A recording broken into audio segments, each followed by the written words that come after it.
రాష్ట్ర ప్రభుత్వం ప్రకటించిన తల్లికి వందనం పథకం కాంట్రాక్ట్ అవుట్సోర్సింగ్ మరియు ఆప్కాస్ ఉద్యోగులకు వర్తింపజేయాలని కోరుతూ తిరుపతి జిల్లా కలెక్టర్కి వినతిపత్రం సమర్పించడం జరిగింది.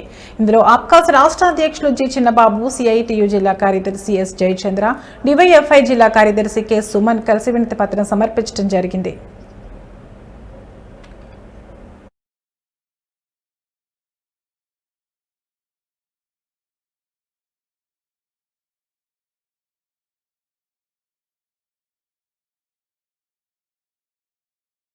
ఆప్కాస్ యూనియన్ రాష్ట్ర అధ్యక్షులు.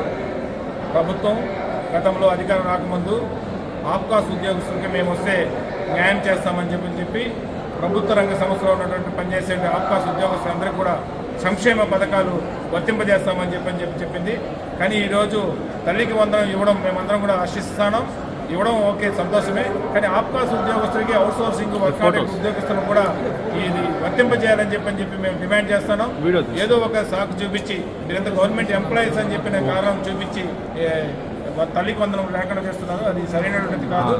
చాలా తక్కువ జీతాలతో చాలీ జీతాలతో పనిచేస్తున్నారు. ఈరోజు బయట చూస్తే మాత్రం స్కూల్ ఫీజులు విపరీతంగా పెరిగినాయి. ఉప్పు పప్పు అధిక ధరలు వెళ్తున్నాయి. అధిక ధరలకు అనుగుణంగా ఆప్కాస్ ఉద్యోగస్తులకి ఉద్యోగాలు జీతాలు ఏమైతే పెరగలేదు.